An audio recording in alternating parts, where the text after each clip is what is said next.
movie begins with Lee, the protagonist of the first film, driving into a store to buy some oranges. While there, the news was reporting on some kind of bomb that went off in China. We cut to Lee arriving at a park, where his wife, Evelyn, is pushing their youngest son, Bo, on a swing. The Abbott family are there to watch a baseball game in which their eldest son, Marcus, is playing.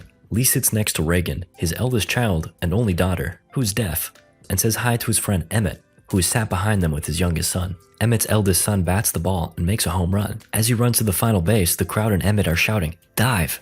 After this, Emmett asks Reagan how to say dive, and she signals a diving motion with her hands in sign language. Bo and Evelyn wish Marcus good luck as he goes up to bat. Marcus misses the first 2 balls, then is distracted by a large meteor in the sky. The game stops and everyone starts heading back to their cars.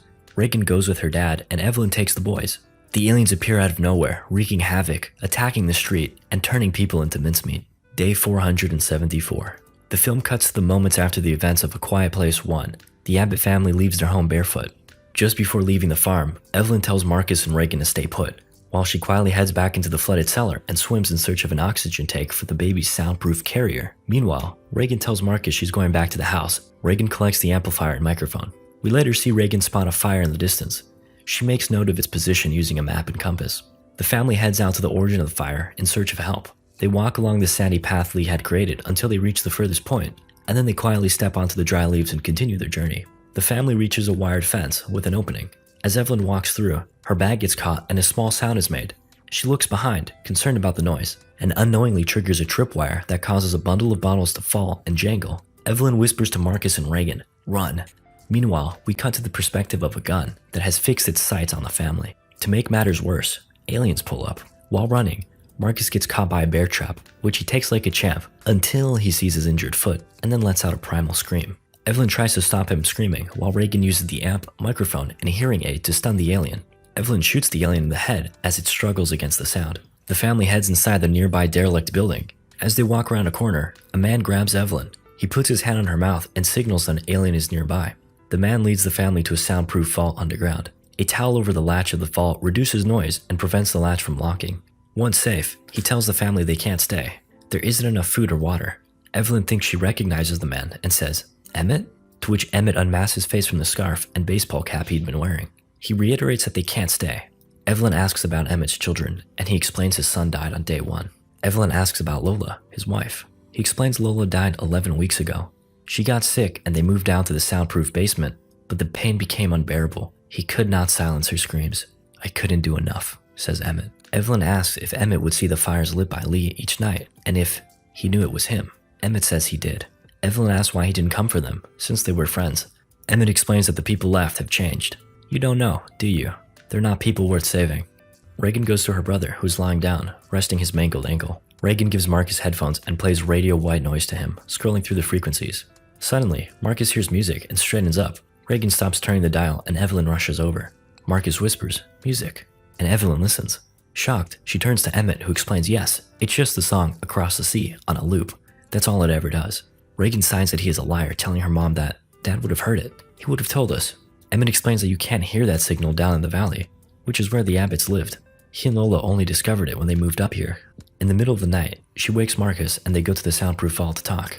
Reagan works out that the signal originates from an island nearby. Reagan attempts to convince Marcus to help her find a way to the radio tower by following railway tracks to the coast, then finding a boat. She wants to get to the station so she can use the radio to transmit the high-frequency noise her hearing aid produces. In this way, anyone can use a radio to play the high-pitched noise and protect themselves from the aliens. A significant step towards a better way of life.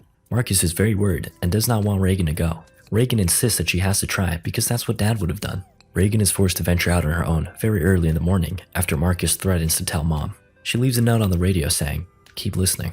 In the morning, after discovering that Reagan has gone, Evelyn pleads with Emmett to go after her and bring her back.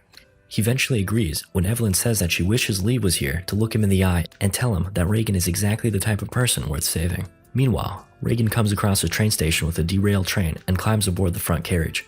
There are several dead bodies. She needs a first aid kit and finds one in the driver's booth, but struggles to open the door. She eventually reaches the box and takes it out, but the skeleton of the dead driver falls on her, causing her to scream. An alien arrives shortly thereafter, and Reagan is trapped, struggling to hold the hearing aid to the microphone in one hand and operate the shotgun in the other. Luckily, Emmett arrives and shoots the creature. They hide in the nearby station office due to the fear that the noise will have attracted more aliens. Emmett explains he is here to take her home. Reagan is not happy and says, "What home?" Reagan explains her plan to Emmett and says that before, when his wife died, there wasn't anything he could do, but now there is. Emmett decides to help her complete the mission. Back at Emmett's base, Evelyn has to leave Marcus and the baby to get supplies, medicine for Marcus's foot, and more oxygen tanks for the baby. Marcus is very scared and doesn't want her to go. Evelyn explains his foot will get worse and she can't lose him too. Marcus understands and lets her go. She heads on over to the store. Along the way, she passes the bridge where Bo died. She touches the photographs on the makeshift shrine they left, and then places her wedding ring on top of the cross. Back at the base, after getting the baby to sleep, Marcus exits the bunker and explores the compound for no good reason whatsoever.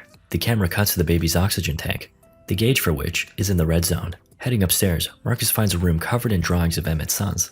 Behind some curtains separating a section of the room, he finds the decomposed body of Emmett's wife, Lola. This startles him, and he accidentally knocks a few objects over, alerting a nearby alien to his location. He runs back to the basement, grabs the baby, and heads into the vault. He then steps out again to grab the stopwatch and radio. As the alien encroaches, he's able to get into the vault and close the door. Though, the towel is not over the latch, and the door locks shut, unbeknownst to Marcus. By nightfall, Emmett and Reagan reach some docks and look for a boat that they can take to reach the island. They find a little girl at the end of the dock. Emmett goes up to her, and she suddenly traps him in a noose. Several feral people appear and begin to search Reagan for supplies. They take her hearing aid and rucksack full of supplies, then begin to lead her away. Emmett signs, "Dive," to Reagan. Well, that came in handy. Then he wriggles open the netting, making lots of noise in the process, and grabs the man who took Reagan's hearing aid. Several aliens appear and attack the docks, killing a number of people. Emmett is still holding the man, stabbing him in the leg, causing him to scream and attracting the alien.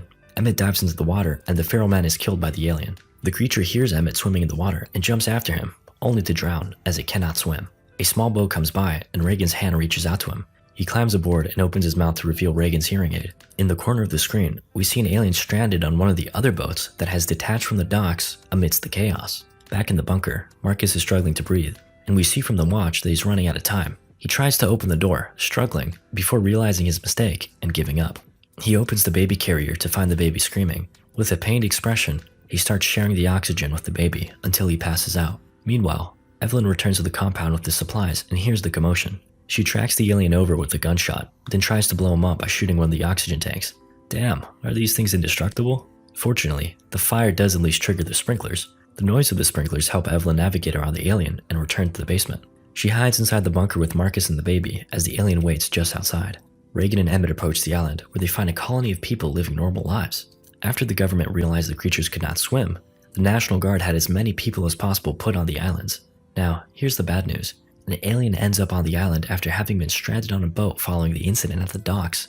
Emmett tries to warn everyone, but it's no use. It goes absolutely berserk, slicing and dicing as many people as it can. Though, Emmett, Reagan, and their new friend are able to lure it away in their car. They drive off to the radio station, but suffer a casualty upon arrival.